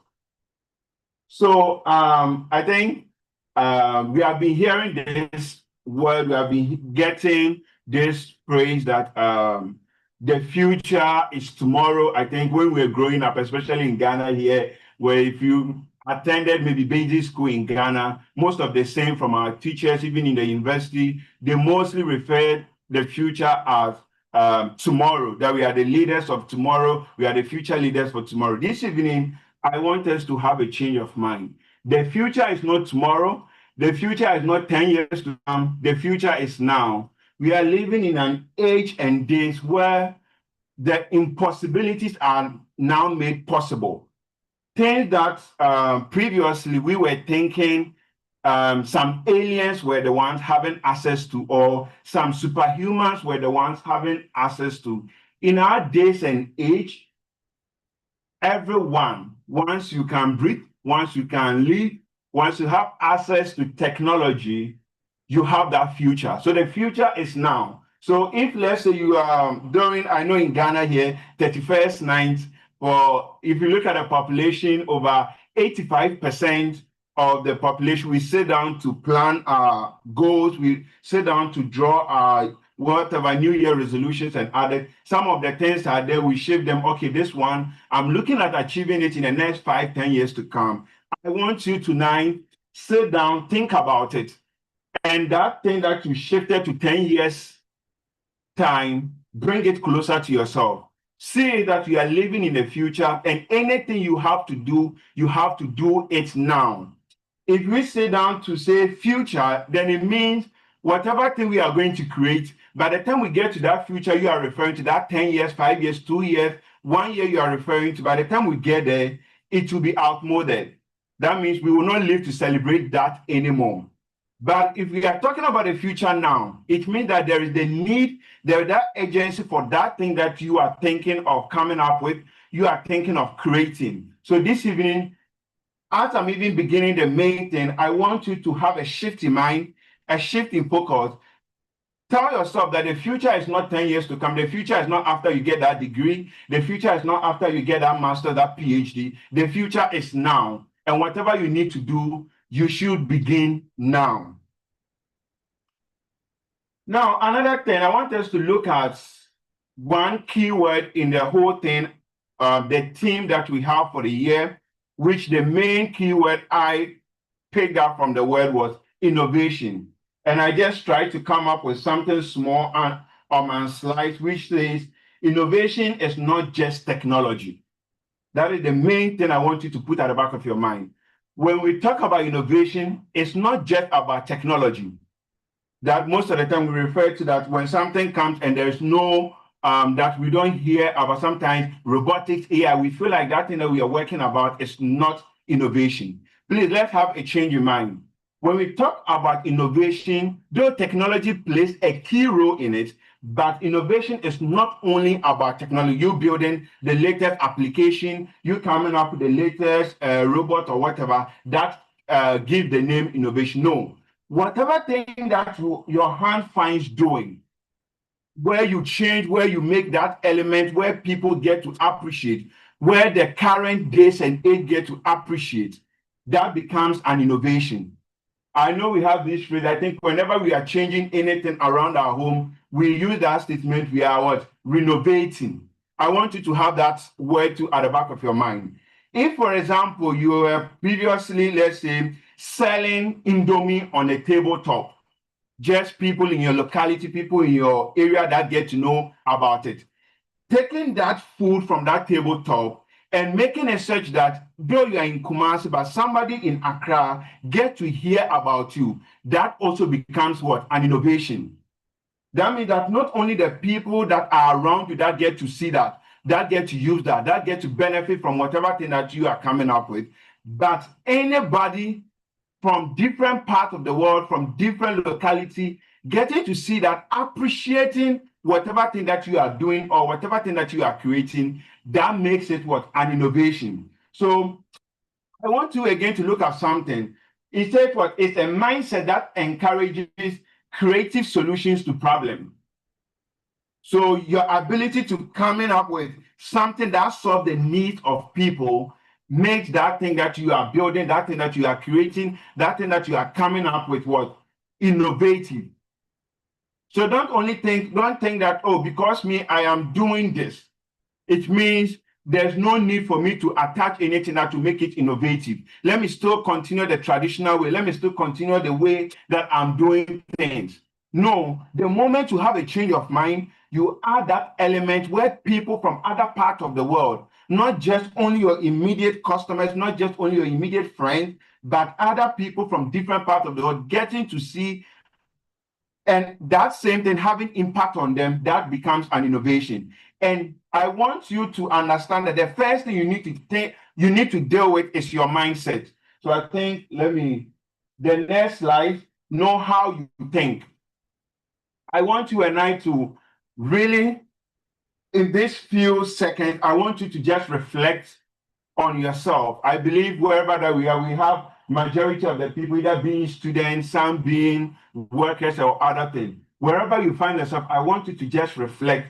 Just think a little bit about yourself for just 20 seconds. Reflect on yourself. Whatever thing that your hands find doing, just reflect on yourself. Ask yourself, how do I think? Or how am I thinking towards whatever thing that I'm doing? I think when we're dealing with the financial the topic and everything was with respect to how we can achieve something tangible from our finances or whatever income that we have. When it got to branding, we also looked at how we can make meaningful things, or how we can take ourselves from maybe the grassroots to a meaningful impact for others to see and appreciate our effort. I want you to also think about where you find yourself, where you are now. Ask yourself, how am I thinking towards that?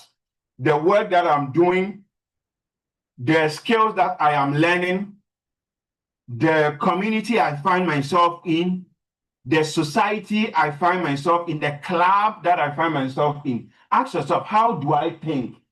When you go for meeting, how do you think? When people are discussing things, how do you think? Do you think differently, or you think just like the ordinary person? Do you see something unique about the way you do your things, or you just see yourself doing it because you are being paid to go to work 9 to 5, so you just go to do whatever thing that you are made to do? No, I want you to understand that this year, even as NHAP is looking at we having a shift in mind, building an innovative mindset whereby the future that you and I dream of do not be the 10 years, but it becomes one that we can live in. And everything begins with what? The way we think.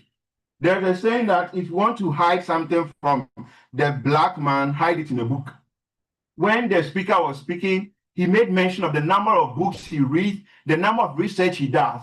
Ask yourself, the thing that you are doing, the field you find yourself in. Most of the people here, one way or the other, I know are students. Ask yourself, are you going beyond whatever thing that you are being taught in school, or you are just sitting there consuming the slides? You are just sitting there consuming the handout, and you feel like you are okay. It's enough for you to compete against the global mind. We need to change the way we think.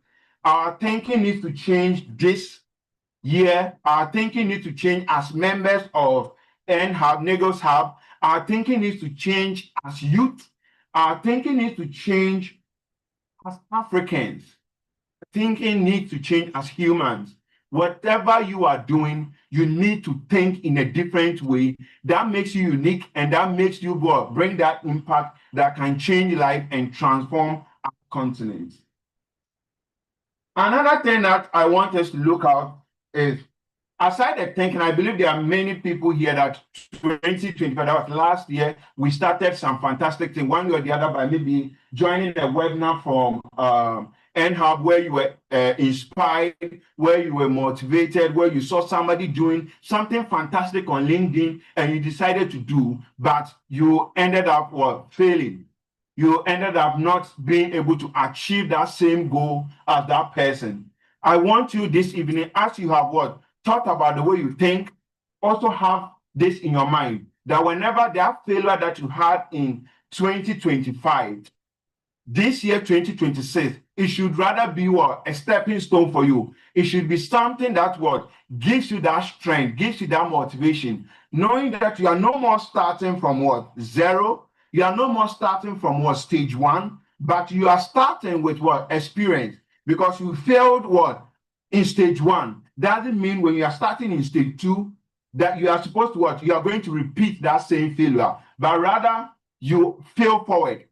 You are going, and 2026 is also coming with its new challenges.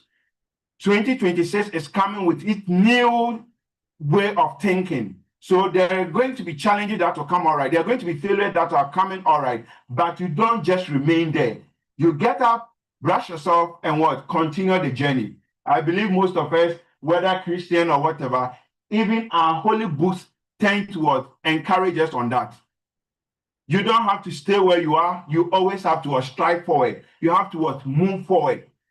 If you're a student in these days and age, 2026, where we are in the era of AI, where we are not going back, we keep on moving forward, things keep on changing. I believe as a student, you are not just relying on what your colleagues just did, that after school, they are just staying at home. Majority are not knowing what to do. Majority are blaming the government. I believe you joining webinars in Lagos Hub, which I most of the time join, knowing the fantastic speakers and others that they bring on board, how they inspire, how they strengthen us, how they speak to us, push us beyond our limits. I believe you are not just moving with the masses. You are not just moving with somebody just chasing after the degree. Because the days and age in which we find ourselves, if you think that I am remaining on this stage, then it means you are rather going to fail backward. But I want you to have that failure that you had previously as a way to motivate you to do extremely well.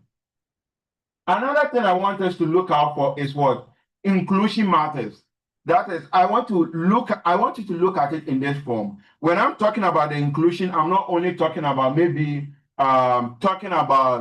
disability and those, because in Ghana here, the moment you use the word inclusion, people tend to relate it to you bringing. Yes, it's a factor, but I want you to look at where you as an individual. Today, whatever we are doing, you should ask yourself, why did we choose a financial aspect? Why did we choose somebody talking about personal branding? And why are we looking at something about innovation? All these three speakers, our main focus is about you as an individual. We are not talking about 100 people starting or changing their finances. We are not talking about 100 people changing the way they brand themselves, but we are talking about you as an individual. You as an individual. When we talk about the inclusion, I want you to look at it in terms of, as you are looking at innovating, as you are looking at changing your mindset, mind you, whatever thing that you are coming to bring, whatever innovation, whatever thing that you are coming to develop, is not only going to be for you.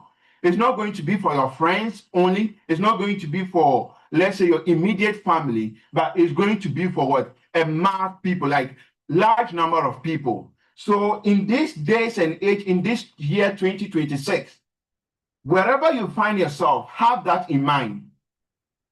Create that environment, create that surrounding where you move with people who think like you, people who innovate like you. Because if you happen to think differently, if you happen to even think like Elon Musk, and you sit among people who think in a mediocre form, you are not going to progress. So the inclusion, you have to find yourself among a community like Lagos Hub, where they try to bring the youth, try to bring the African youth, try to bring the youth for us to think in a different format of where change comes to our continent. We don't just think just like somebody has spoken about finances, so you just go to invest. But they try to let us understand why there is a need for us to invest. And if you are moving with such people, such community, such society, where they empower you, where they strengthen you, where they move you for you to leave your comfort zone and push harder, then that should be the place you should find yourself. That should be the place you should find yourself. We are in the age and days that we don't say, okay, because if I leave my friend, they'll say I'm a bad person. If your friends are not helping you, this is the time as a youth, as an individual, you need to set up and reason and make some changes in your life. AI, robotics, whatever you are hearing, and it is actually happening in real life. People are making decisions, people are changing things in their life with these technologies. And most of the time, let me be practical here. In the days in which we find ourselves, let's say if you are saying you want to be an AI engineer, you want to be a robotics engineer, trust me, if you begin just on your own, it's going to be really difficult. You need a community where you'll be challenged. Typical example, I'm working on a system where I have spent close to 2 months just trying to implement a feature into the system. And this is 2 months. I spent 2 months working on that. I have been researching, trying to implement it. In my best knowledge, I just needed a quiet place to stay, not letting people know what I was doing. Last week, I tend to demonstrate the system to a group of people, and automatically it failed. It was there where one of my guys that mostly we do those stuff together, he just told me, yo, man, why did you decide to do it this way?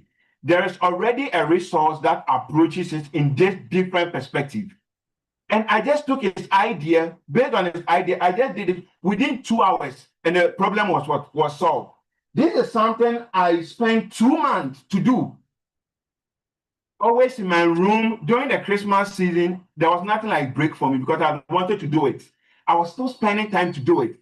I just needed somebody within my circle who had that knowledge, who had that thinking, who had that mindset to put me on the right track. And with that mindset that he gave me, with that way of thinking that he gave me, it took me 2 hours to make that change. So aside the way you think, aside you being innovative, you also need to look at the circle you find yourself in. Another thing, I want us to look at African solution. I'm very much particular about this term, African solution, because most of the time, especially we students tend to rather focus on solutions that are for general people. We just go to ChatGPT. I have this new idea. I want to build this solution because you have seen that AI is available. So you think everybody is just going to what? Jump onto your technology. No. You need to first of all sit down. Sit down, look into the solution you are trying on bringing. Because not all solutions are actually needed on our part of the continent, which I have actually been a victim, because I love whenever new technology comes up, I'm constantly researching, trying to find out new technology, AI, robotics, what is new there, and I try to apply and implement. And most of the time, I develop this, I try to pitch to some Ghanaian people, those who are influencers and those stuff. And after the comment and thing they give me, I go to sit down, then I ask myself, do I really think people will need this? Well, it can be a beautiful technology, it can be a beautiful solution, it can be something fantastic. But ask yourself, where you find yourself, will people actually need that solution? That skill that you are working on, will people actually need it? What strikes in Silicon Valley, what works in Silicon Valley will not work at a place like Kaswa. Put that in your mind. What works at a place like California will not work at a place like Accra. The same way, even what works in Accra will not work at a place like Tapa. There are different things. You get it, different places, different communities. Accra, the people in Accra have different mindsets, and the people in Takwa have different mindsets. I have been in Takwa, where I have developed some fantastic technologies there, which people are using. Some I'm even selling and other things. I have also been in Accra, and this same technology, I try to speak to people who are in the same domain, and they have no interest in it. Similar to you building a solution in Africa here, you need to look at what you are building. What the African people actually use. Well, my grandmother, who is over 80 years, actually used that technology. Well, the farmer who is, let's say, who has been farming at a place in the northern part of Ghana, who hardly get access to internet, will that person be able to use that application? We need to what? Rethink about the kind of solution we bring. If you think it's about innovation, so you can just come up with anything, you can build it, and at the end of the day, you feel like nobody is using it, and you call yourself a failure. No, you refuse to do your research. Another thing I want us to look out for, in as much as we are preaching the gospel according to AI, everywhere you pass AI, everywhere you pass ChatGPT. Yeah, is somebody talking? Please, I've left a message in your chat box. Okay, sure. On WhatsApp or on the call? Please, on the call. Okay, if I open, everybody will see my messages. So no problem. I'll check later. Yes, so we first of all have to also put at the back of our mind that the solution we are creating should be one that have positive impact or positive change in our country or on our continent. You can't just sit in your room and come up with anything and expect people to use. When they don't use it, feel like in Africa here, we don't appreciate it. You don't just go to school, you don't just go to the university, get that degree, thinking that, oh, because the name sounded interesting. So after doing it, you expect somebody to employ you, you expect a company to what, rather pick you. No, you need to what, do your research well. I believe there are many people who are now in their first years and others. You might be doing that program in the university, but look at where the world is also heading toward.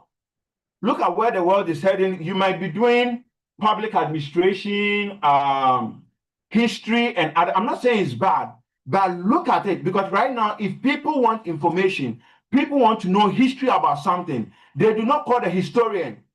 They hardly do people even now go to Google to check. All they need is ChatGPT. And ChatGPT provides them with the information. ChatGPT provides them with the information. So please, you need to also look at where the world is going to and have that change, have that element in it. In this year, we haven't even, most of the companies have not yet even opening up some of their latest technologies yet. From April, May, June going, we'll start seeing some of the latest innovations coming in the AI field.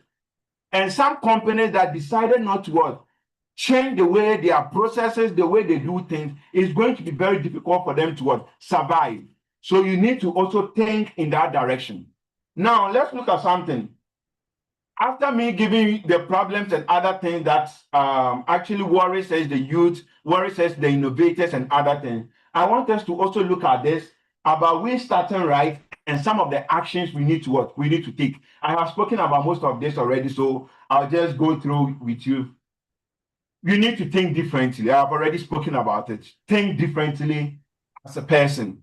You need to also act boldly. We are in the days and age, you do not need the approval of somebody to build that solution. You do not need the approval of your parent to come up with that business idea. You do not need the approval of whoever to what, build that solution that you think will be needed. Put that at the back of your mind. Once Hello, you are sir. determined to do it, yeah, Margaret, is it Margaret? Yes, please. Please, Okay, could you kindly wrap up okay, your sure. time is I think I'm almost done. Except it's just 2 slides, then I'm done. And another also, you need to what? Collaborate actively. That is, I've already spoken about it. The community you find yourself, make sure that you join community that what impacts you positively. Now, before I even end, I think after this slide, the others are all that I've already spoken about. I want you to look at the image that the lady just standing there. You can see in front of her is something that is blurred. She wants to start a journey, but there is no clear path for her. Everything seems blurred to her. And that is how I want you to think. In this new year, if you want to start something new, if you want to build something, if you want to come up with something, put at the back of your mind that it's not going to come on an easy way. Everything is going to seem blurred to you. It's up to you to take that bold initiative. Fight, you will not figure out that thing on your first try. On the second try, it will still be difficult. But trust me, on the third try, things are going to change. And that is where you'll be known for that particular thing. So I believe each of us here on the call, one way or the other, we have taken something from this. As you are thinking to be innovative, as you are coming up with a mindset to make a change in your country, in your community, or wherever you find yourself, put at the back of your mind, you need to change your mind, your mindset, the way you think. Put at the back of your mind, you need to look at innovation in a different dimension, not the usual way we think innovation is used to be. You need to also look at the people you surround yourself, the community you find yourself in. You need to see and assess whether they impact you positively or negatively. And after that, you also need to make that bold move. And after making that bold move, that 10 years that you wrote, if you tackle it this year, by the time you get to that 10 years, you will appreciate the effort you put in. Thank you, and I believe we have learned something tonight. Thank you very much for this opportunity.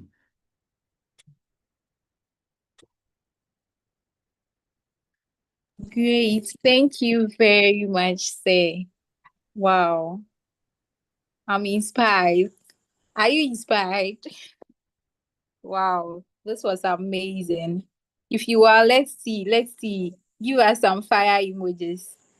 Great, great, great, great. Wow. That is amazing. All right, so quickly we'll move into the question and answer session. So please, I asked everyone to type their questions on the chat. So I'll read the few ones we have here. The first one is directed to Miss Teresa. Please, Miss Teresa, are you on it?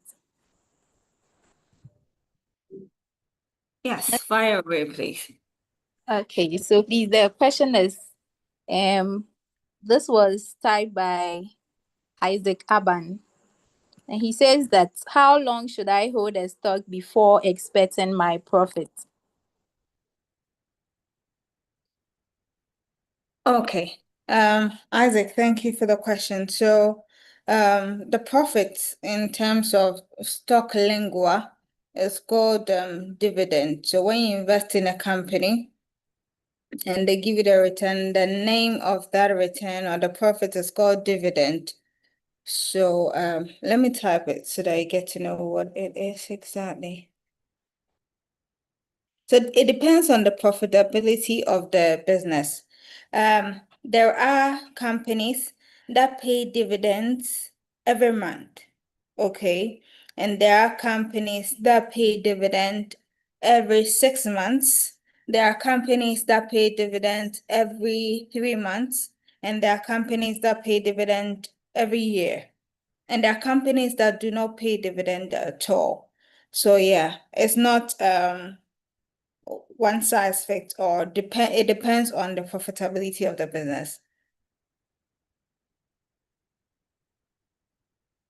I believe I've answered the question, Margaret. Yes, please. Please, Mr. Isaac Aban, are you okay? All right. I think he is. We don't have any more questions on the chat.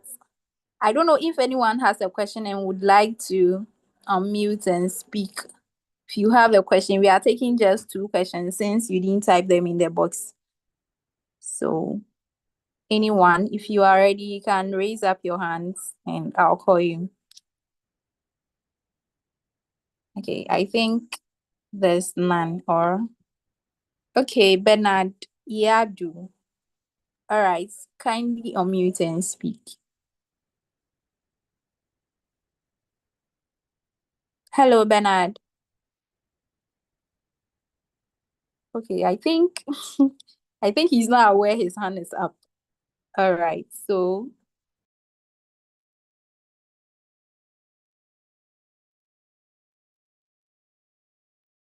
this was a great time, a very amazing time, and I believe we've all learned something new. Right, right. If you learn something new, let me see your reactions. Let me see some fire emojis. Great, great, great. So, from Miss Teresa, without saving, you will live your life relying on charity. Right. So, we have to invest so that we'll generate more income. That is very amazing. Okay, and also from Mr. Kwesi York, he says that good work without strategy stays hidden, which means that we must not let our work stay hidden. Whatever we do, we should publicize it. It should be visible for others to be impacted through them. I think that is also very amazing. And our last speaker said that innovation is not just technology, it is a mindset that encourages creative solutions to problems. Wow. That was also a great key takeaway. And I believe we are all blessed. Without wasting much time, we would call our own founder and CEO of the Negos Hub, the mind behind all that we see today, our visionary leader, Mr. Abednego Ehurain to take us through the launching of the NMA program. Thank you very much, sir. All right, thank you very much, Margaret, for the introduction. And I would want to say a very big thank you to all our speakers, from Miss Teresa, Mr. Kwesiok, to Frederick. I mean, I've really enjoyed the energy we've brought on board. And for me, I've learned so much. And I hope that all our participants too have done the same. Thank you so much to all our speakers for the insights you've shared with us. We sincerely appreciate. And even as we bring today's webinar to an end, I am really excited to also announce the official launch of the Negos Hub Media Academy. Now, we all know that the world is changing at a very fast pace, right? And with it comes the landscape of media. Storytelling and cultural expression also proceeds to evolve. Today, we plant a seed that we believe will grow into a mighty force for positive transformation. The NHub Media Academy is not just another training program, right? It is a strategic initiative born from the heart of the Negos Hub community and also designed with a singular purpose to equip a new generation with the creative skills and innovative mindset needed to not only survive, but to thrive in this rapidly changing world. To the young creatives on this call, this academy is for you, trust me. And I believe that your dreams are valid, okay? Your perspectives are needed. Your creativity is a gift that the world is waiting to receive.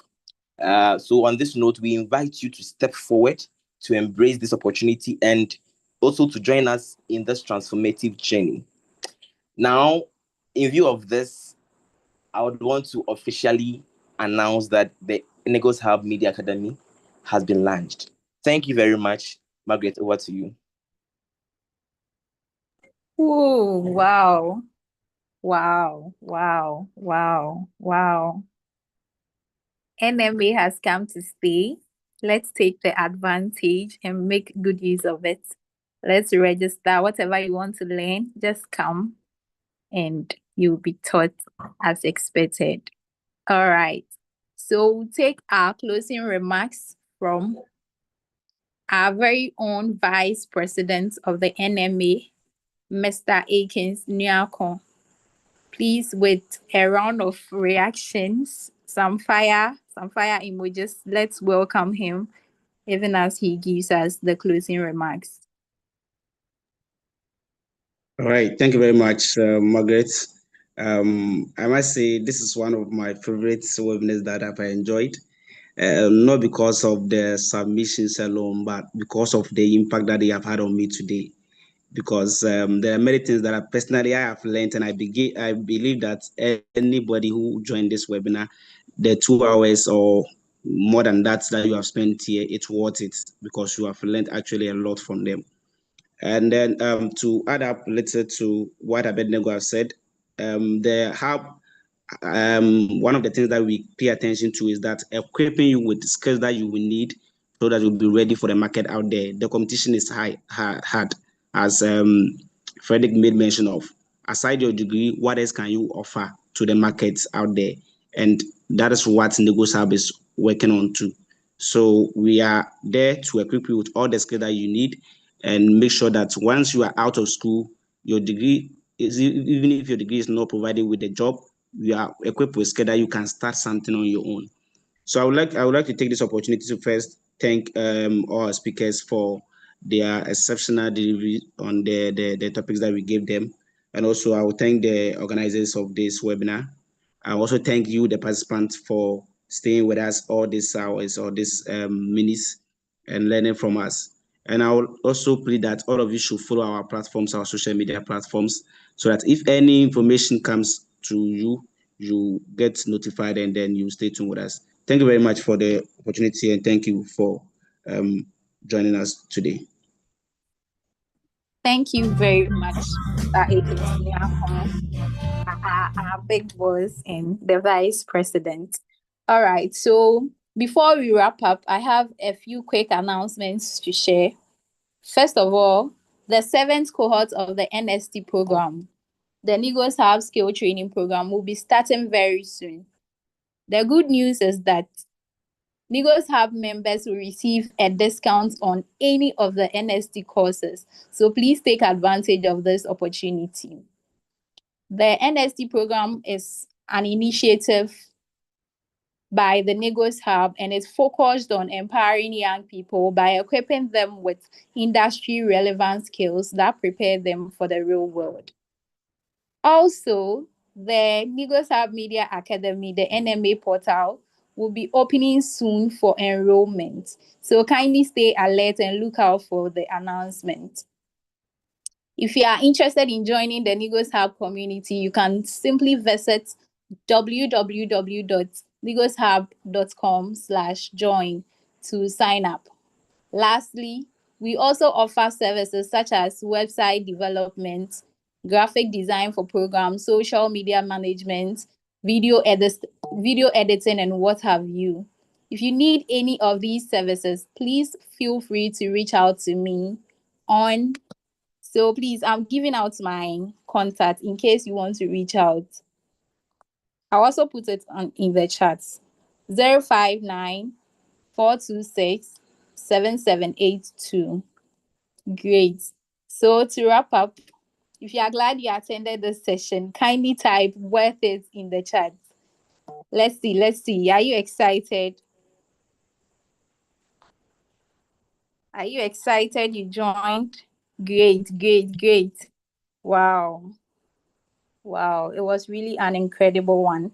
So thank you to our incredible speakers, the NHub team, and every single person who joined us today. Remember, when you start right, you build strong and you finish well.